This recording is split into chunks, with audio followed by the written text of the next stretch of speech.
और फूल लगाता है। जिस बाग में हर किस्म का फल और फूल होता है, उस बाग में बार बार लोग जाने की इच्छा करते हैं कि चलो इसी बाग में चले, हरा भरा है, हर किस्म का फल और फूल है, हम इसे खुशहाली मनाएंगे। वो फूल, वो फल बहन कुमारी मायावती जी ने तैयार किया था, जिसको हमने 2007 में सरकार बनाई थी। अगर सर्व समाज के लोग नहीं होते तो क्या हम लोग, क्योंकि बाबा साहब का सपना क्या था, अब मैं लास्ट लॉजिक पे आ रहा हूं।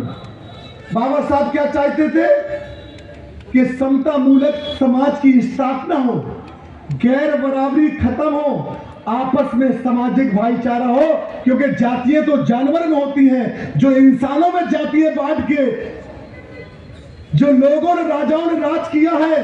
तो बाबा साहब ने पहले रानी का ऑपरेशन किया, फिर बाबा साहब ने संविधान में SC, ST और OBC में जो 6000 जातियों में बंटते थे लोग, वो 3 समाज में जोड़ दिया। ऐसा बंधन बाबा साहब की सोच थी। वही उसी आधारित पर बहन जी ने सर्व समाज को तैयार करके इस देश के अंदर, इस देश के सबसे बड़े प्रदेश में समता मूलक समाज की स्थापना करके सर्व समाज में भाईचारा पैदा कर दिया। कि तुम ना, जो मानवर साहब का कंसेप्ट था, जो मानवर साहब की सोच थी, क्योंकि पत्रकार लोग कहते थे कि साहब, काशीराम साहब से कहते थे आप तो प्रकाश के खिलाफ हो। वो संदेश भी साहब ने स्पष्ट कर दिया था कि हम किसी के खिलाफ नहीं है, हम तो ये चाहते हैं उठे हुए लोग थोड़ा सा झुक जाएं और झुके हुए लोग थोड़ा सा उठ जाएं। जब झुके हुए उठे हुए लोगों में कॉम्बिनेशन हो जाएगा तो इस देश से गैर बराबरी क्या होगी, खत्म हो जाएगी। ये बाबा साहब का सपना था, मानवर साहब का सपना था। जब बहन जी को मौका मिला तो 2007 में बहन जी ने उस सपने को साकार करते हुए सर्व समाज में भाईचारा बनाकर एक साथ बैठने का मौका दिया। ये समता मूलक समाज की स्थापना बाबा साहब के सपने को, मानवर साहब के सपने को साकार करने का किसने काम किया, जरा बताओ, कस के बताओ। जी ने। अरे जरा कस के बताओ, हमारे कानों में आवाज आना चाहिए। जी ने। आज हम उस नेता का क्या मना रहे हैं, जन्मदिन। तो नेता का जब जन्मदिन घर में मनाई तो अपने बच्चों को नहीं बताएंगे? क्यों भाई, बताओ कितने लोग बताओगे, जरा हाथ बताओ। केक कौन कौन काटेगा अपने घर में, केक कौन कौन काटेगा, जरा मंच वाले बता दो भाई। आप लोग केक काटोगे? तो इसलिए आप सबको अपनी नेता के जन्मदिन का अपने घर में अपने बच्चों के साथ जन्मदिन मनाना है। और सोशल मीडिया में जो विरोधी हैं उनको मुंह तोड़ जवाब देना कि बहन जी कमजोर नहीं है, बहन जी तुमसे ज्यादा मजबूत है, ये हमने एहसास करा दिया। क्यों भाई, अब राजनीतिक बातें हो जाए थोड़ी, सुन लोगे आप? बताओ, सुनना चाहोगे? एक नेता सपा और भाजपा कहती थी, अब थोड़ा राजनीतिक बातें हो जाए।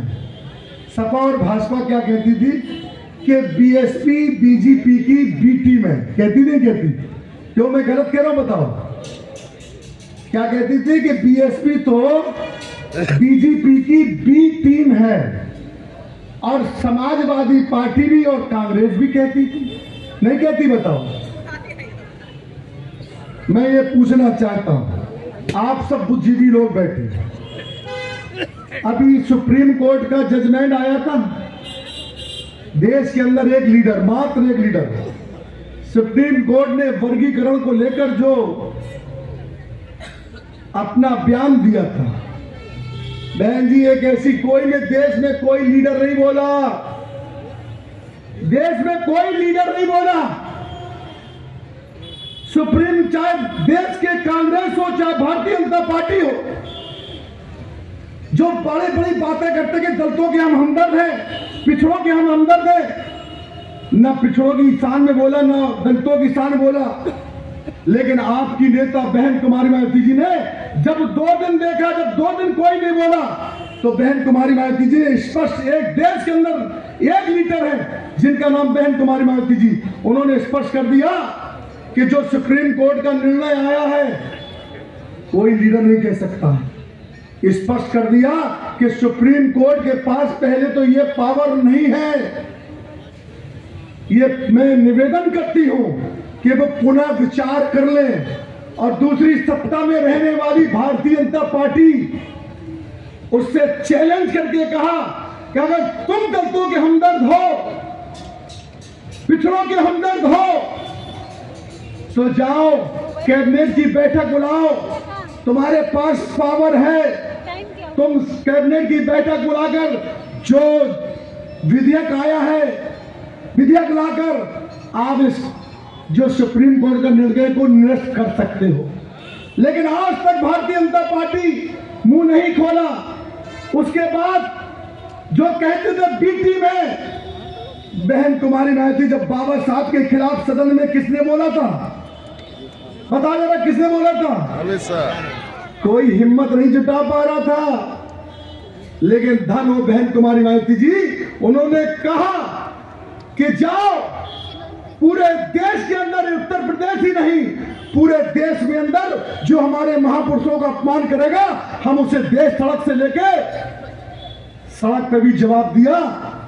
सदन पे तो हम लोग नहीं थे, लेकिन अब हमें क्या करना है? इस अपमान का बदला अपनी सरकार बनाने के बाद और फिर सदन में पहुंचा के बदला लेना है। तब आप असली संकल्प आप लेकर जाओ। क्यों मैं गलत कह रहा हूं बताओ आप लोग? तो आप उनको कहने के ये जो बी टीम कहते थे उनको बहन जी ने आईना दिखा दिया, दिखाया नहीं दिखाया? इसलिए मेरी बात समझ लेना, आज आप लोग बहन जी का जन्मदिन मनाने आए। उत्तर प्रदेश में अब हमने बहन जी ने क्या काम किया? जब सरकार रही तो बहन जी ने कितनी योजनाएं चलाई, स्पेशल अंबेडकर ग्राम मंत्रालय बनाकर। जिस गांव में मैंने ये देखा है, जिस गांव में दलितों और पिछड़ों के जाने के लिए रास्ता अलग होती थी, आपने देखा होगा अलग रास्ता होती थी, खेत से जाते थे लोग। बहन जी ने इन्हें चिन्हित करे, पूरे देश के सबसे बड़े प्रदेश में अंबेडकर ग्राम के नाम से योजना बनाकर एक गांव बसा दिया। और जो हमारे लोग वोट नहीं डाल पाते थे, जब अंबेडकर ग्राम विकास मंत्रालय के हिसाब से गांव बसा चिन्हित किया तो उसमें शिक्षा के लिए स्कूल बनाया। और जब स्कूल बना तो आसानी से बोर्ड भी हम लोग पढ़ा। इसीलिए बोर्ड पर ध्यान देना है और आगे अगर बढ़ना है। जो मैंने आपसे पहले कहा था, अगर आप चाहते हैं 27 में सरकार बनाना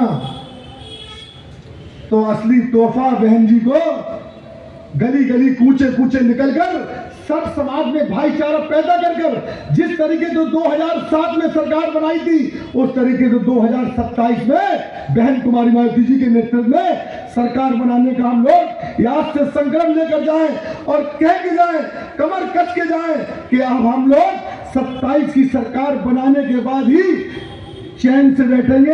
अगर आपने संकल्प ले लिया, यही हमारी, क्योंकि बहन जी रात दिन मेहनत कर रही हैं।